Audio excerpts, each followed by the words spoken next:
As I mentioned in my previous video, I've been forced to make a couple of purchases. Replacement machinery, unplanned, unbudgeted, definitely didn't want to have to do it now, but sometimes needs must. So this is one of them, and this is my replacement dust extraction.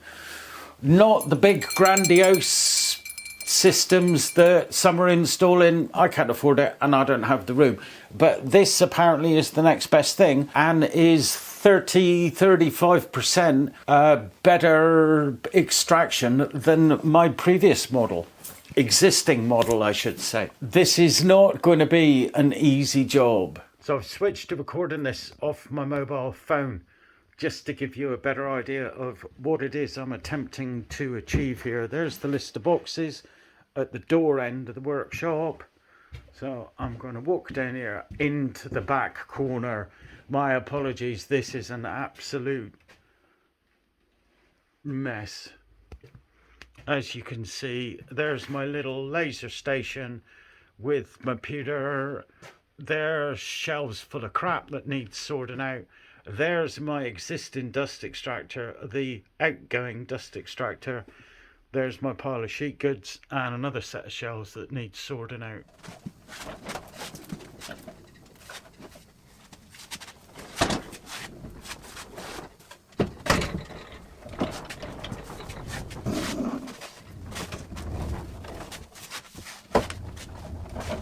Before I can start trying to figure out how to mount the damn thing to the wall, I've got to put this filter cartridge cleaning assembly together so that I can make sure I allow enough height above the unit to get the cartridge on and to move the handles around, because the tip I got from the salesman is that you've got to set the unit out from the wall a little bit. So this has got to go together first.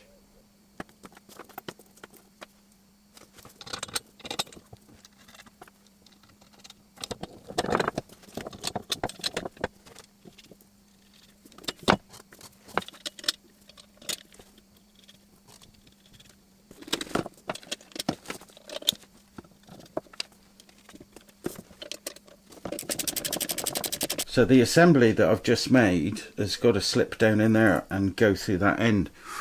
But that is the washer that goes between the assembly and the top. And I've got to get it in that hole. That could be fun.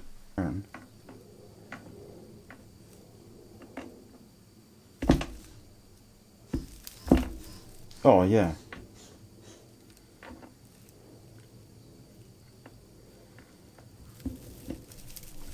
Who's the daddy?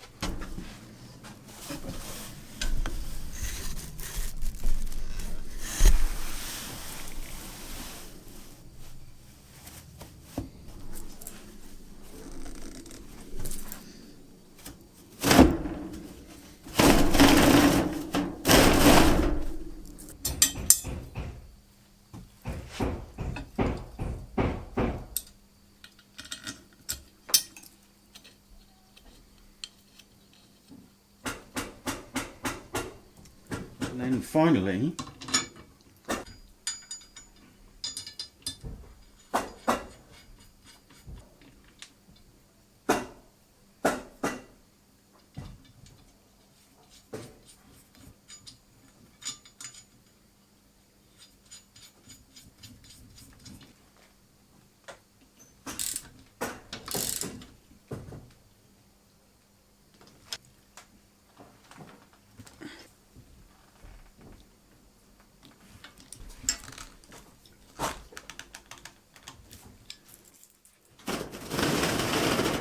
after wondering at the benefits that a tape measure can actually bring to a job, I've discovered that I need to space this unit off of the back wall about 50mm to allow that handle to rotate. So in order to do that, I need a nice substantial piece of wood, which I found in my wonderful ever-giving wood shed.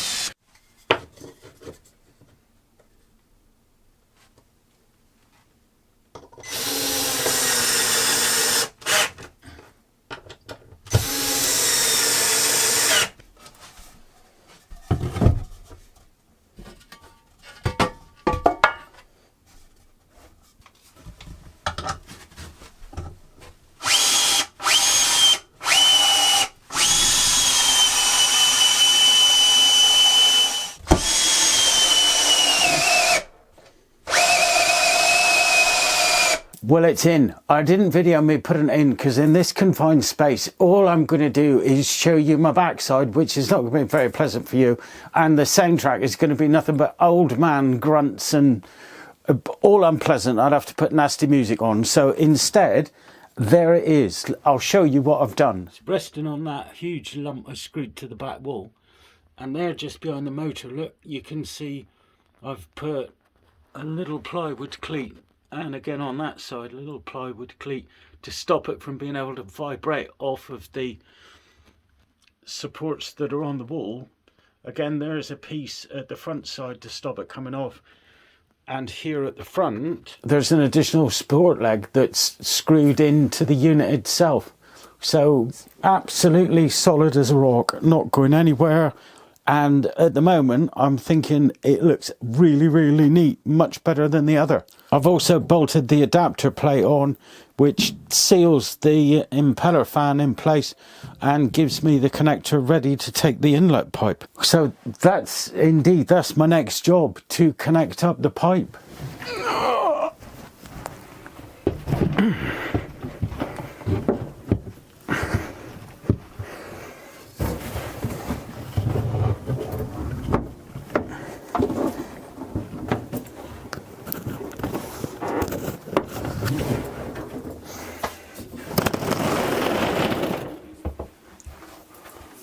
Whew.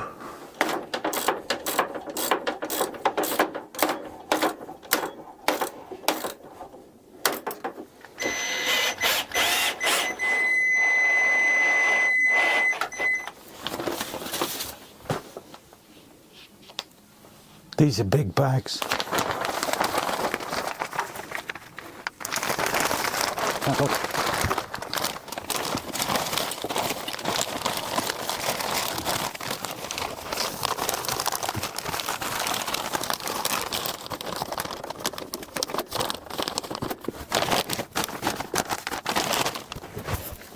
Okay, so we're all connected. Bags are in, inlet's connected, so it's time to press the button. This first test isn't really going to be anything more than, have I wired it up correctly? Is anything going to fly off? Does it all work? So we'll do that first, plus how loud is it going to be? And then we can look at what the extraction's actually like. So, fingers crossed.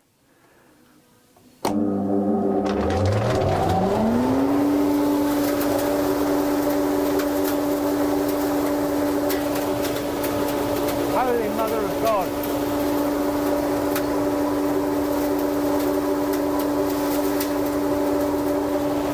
Where's all that coming from?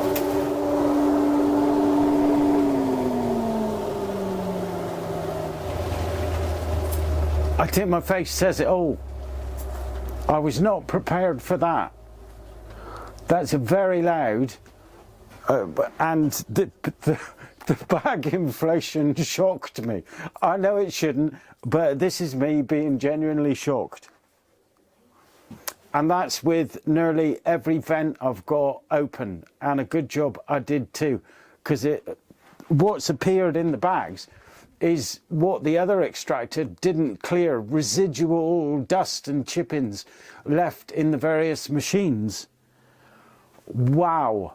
So I'm back to some semblance of organisation in the workshop, in as much as I can see some of the surface areas. The table saw was the source of the majority of free sawdust roaming about the workshop. With the old extractor, the one that I've just got rid of, in order to make it efficient, I had to close all of the other dust boards in the workshop and just have the one opened on the machine that I was using. So at the moment, I've got 1, 2, 3, I've got 4 dust ports open, and with 4 dust ports open, it extracted sawdust from the system. So whether there was any left lying in the pipes or whether there were any left lying in the machines, it extracted that. So the amount that you can see in the bags is purely the amount of sawdust that was taken out of the system. I hope that makes sense.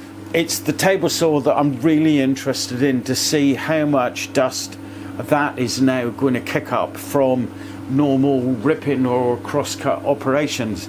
But the true test is going to be over a period of time to see whether I actually notice the difference in the amount of free floating sawdust in the workshop.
Wow, well, that's a lot of extractor, a lot of storage for the sawdust, and that's also a lot of noise. That's a lot louder, a hell of a lot louder than the previous extractor. So I need to wait and use it now. Normal operations within the workshop, routing, planing, table saw.